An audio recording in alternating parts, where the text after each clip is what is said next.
What's up, folks? It's Jang here from ultimaterc.com, and I'm about to unbox a Redcat, not that kind of Redcat, a Redcat Racing Caldera SC 10E.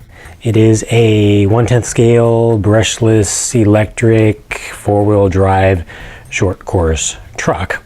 And I have absolutely no familiarity with this platform whatsoever. I got it off eBay from one of the many drop ship outfits out there. It basically, you know, they all do the same thing. They just take your order and they pass it on directly to Redcat itself. So they all come directly from Redcat's main warehouse. That's how this one came to me. And now I'm going to open it up on camera for the very first time. Tape. Yeah. What do you know? There's a truck inside.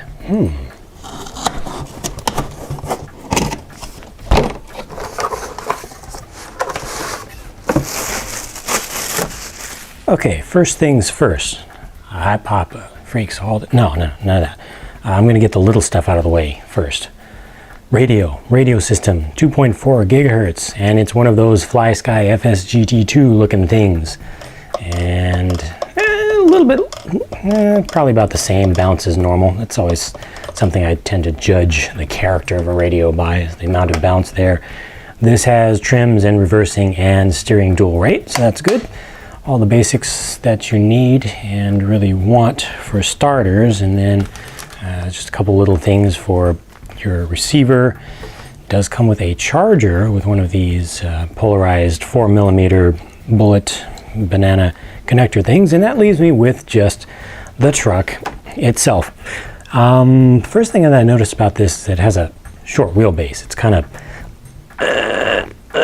compressed from front to rear compared to the norm amongst modern day so-called 1/10 scale short course trucks. So the proportions of this thing are definitely off a little bit. I have not measured it yet. I will measure it for the review, but just looking at it, I would say it's probably not a ROAR legal vehicle just from its overall dimensions. These stickers were put on really fast and kind of poorly, but they don't look too bad. I think they did a nice job of getting this. I'll start taking the body off, but the print on here is actually pretty cool. A nice graphic design, see that? It's got a little bit of depth to it and stuff. You know, they put some time into that. That's cool. I never like these window stickers put on top of a fully screen printed body, but what can you ask for in a El Cheapo little vehicle? This thing has moderate thickness to it. It's probably PVC from the feel of it, probably not Lexan, so that's kind of cheap, but I think it looks decent, but the short length of it is kind of weird to me and a little bit unexpected also. So here we go with the vehicle itself, and let's go ahead and take a closer look at what's going on with this chassis as I adjust my, what do you call this thing, tripod over here. All right, first look, first impressions. Nickel metal hydride battery pack. Boo! Boo! Let's see, it says it's a 3800 milliamp hour and it's a 6-cell random weird generic pack with a brushless motor system. Well, that's not the greatest idea in the world, but speaking of brushless motor system, we'll go ahead and turn this around, and I had to do that. Feeling interesting. I'll tell you what that feels like in a minute. Easy Run, Hobbywing Easy Run ESC over here, and you know, I actually didn't look up the specs before starting this unboxing, so I'll just have to leave that out. I'm sure somebody will post up the specs in the comments section. I don't like what they did here with the wires, because it's got the stiff wires coming off the motor that you do not cut, and it's just kind of pushed in there. But then the motor itself is a 3570 kV. Also from the Easy Run series. It's one of those 380 motors in a 540 sized form factor with the extra ribbing for her pleasure right there. Brass pinion. Never a fan of those, though fortunately it's going up and meshing against a plastic spur, so it shouldn't, hopefully will not wear out too quickly. But the mesh right here, right out of the box, the mesh is too tight. There is zero gap in there. The suspension setup feels nice. Those shocks feel nice. It's on the stiff side. It's definitely on the stiff side. I think it's got a little bit too much preload on it, but fortunately you can fix that. Let's see, is this off? The lower spring clip looks like it's kind of. Is there a way that it will clip down a little bit more? It doesn't look like it.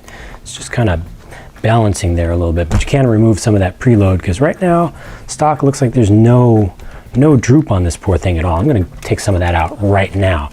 Threaded body, plastic shocks, big bores. These are real big bores, not like the Traxxas ones nowadays that are big bore by old school standards. These have some nice thick diameters to them. Might be a little bit over dampened, but the spring rate feels pretty good. I think I still can take a little bit more of this preload out of there. It does look like it has ball bearings all the way around. I'm looking at corner, like for instance back here. There we go. Finally got a little bit of droop out. Wow, barely. Yeah, if you get one of these things, definitely take that little body washer. Take that preload out immediately, because it's ridiculous. It's way too much. Take the rear out also. Other things that I'm looking at here, obviously an aluminum top deck. Wait, I thought I spoke too soon. No, that is stamped aluminum, cheap stuff, but it is metal and it's secured by a number of posts along the way, so that should provide pretty good stiffness. The chassis itself, the main chassis piece, believe it or not, is actually plastic. The whole thing is assembly similar to the associated SC10 in a way, or is it? Did I speak too soon again? No, still not. Multiple pieces. This one actually has side pieces, and then it has a center piece, and then the front assembly is another thing altogether. But as soon as I get this preload out of here, because this is really bugging me, I will test the stiffness of the chassis, because that's got me curious now. Okay, so this does need a little bit of preload in the rear. Anyway, I need to stop messing with this. I'm just so into suspension, I just can't help myself.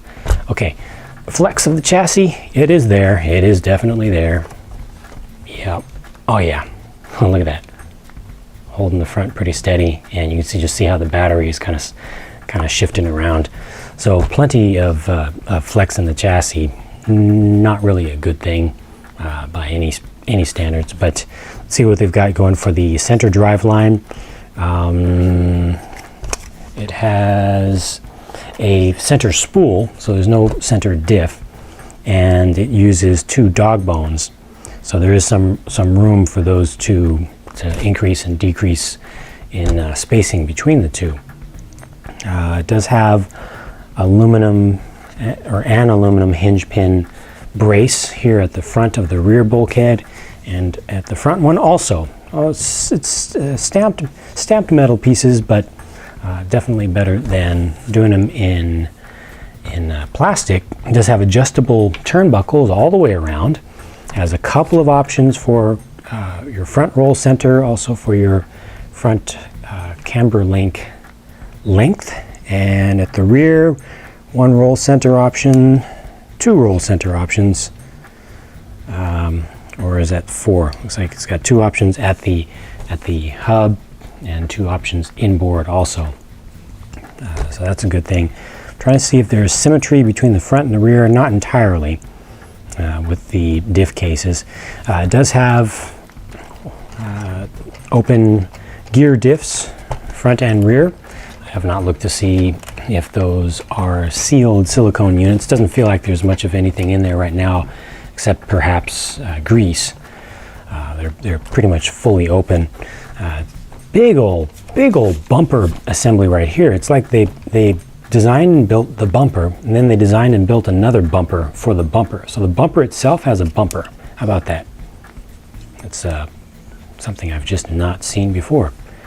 Interesting. I'm assuming that this was designed for an earlier body or something, and then they came out with the new body and wanted to lengthen this out so it would match up to the front. Okay. Thing rolls pretty nicely, except for the fact that the wheels are kind of, well, not the wheels, but the tires are kind of square. The way that this thing was packed into its packing material, you can see it right there, right? You can see that edge, or that corner right there was just squished into place for so long that it's kind of molded itself into the shape of the little cardboard cutout there. So those definitely need to be run in. Might run a heat gun over these guys. The plastic itself is, well, not the plastic, but the rubber is like a medium compound. It feels like it has a little bit of stickiness to it. To the rubber itself, there is some mold release compound still on it, but not too bad on the compound. But the tread pattern itself has fairly large and stiff lugs, so it's not going to be all that great for conforming to terrain. I can definitely tell that this is going to be a little bit of a stiff ride going over rough terrain, but it's probably going to be really, really, really good on a track like the 1/10 scale track at NorCal Hobbies, where I tend to test these out. These do have foams inside. They feel like they are, I think they're open cell foams from the feel of it. The wheel size, I have not confirmed on the wheel size just yet if that is standard, but the tire size is definitely a little bit larger in diameter than your standard short course tires. Anything else that I notice here? Not really. I think that covers it pretty well. Adjustable height for the body. The body mounts are adjustable. You can move the entire assembly up a little bit or down a lot. So that's cool if it ends up that it's sitting a little bit too high. Definitely a little bit over dampened on the shocks, but like I said, I think the spring rate is just about right. And we'll have to see how good that steering servo comes out to be. Random B7014, Redcat's own model number there. But all in all, I mean, it's a truck. It's got a low center of gravity design, pretty conventional layout overall. The use of plastic chassis for cheapness just brings the price down quite a bit. This is definitely, I feel like this is pretty cheap for what you get for a four-wheel drive short course truck, even though, like I said, it is not going to be comparable with something like the Losi SCTE or whatnot. Is shorter wheelbase and probably not ROAR legal. Definitely not going to be as stable. But all in all, I think it looks like a pretty good layout. Seems like it has good shocks and good springs. Needs a change of oil. Shaft drive is good. No center diff is I think that's okay, especially for a lower end vehicle. The motor is probably a little bit underpowered for a vehicle of this size, but these are very reliable motors. I've used these extensively. I have abused them on numerous occasions, and they just keep coming back. They're very, very happy to keep themselves warm thanks to these all these fins. And these ESCs, like I said, I'll have to look up the ESC to see what it's rated for, whether it's a 35 or maybe even one of the intermediary RTR 45 amp units, but definitely a little bit under-spec'd on those. And then the battery is that's just sad to have a nickel metal hydride battery pack. I would have preferred a really low spec LiPo to come with this. But then of course that would have bumped up the price because they would have had to give you a better charger too. Well, that's it for my unboxing. For now, first impressions of the Redcat Caldera SC 10E. As I put the body back on, of course I will be doing plenty of driving with this and plenty of testing, and I will put up a review to see how this thing works out, see how Redcat is doing in terms of their quality nowadays for the price. They've had somewhat of a bum rap in the past, and I think they definitely earned from having from selling some poor quality products from some some cheaper OEMs, but they've been stepping it up lately, and we'll see how this one works out. So thank you very much for watching, and stay tuned for more.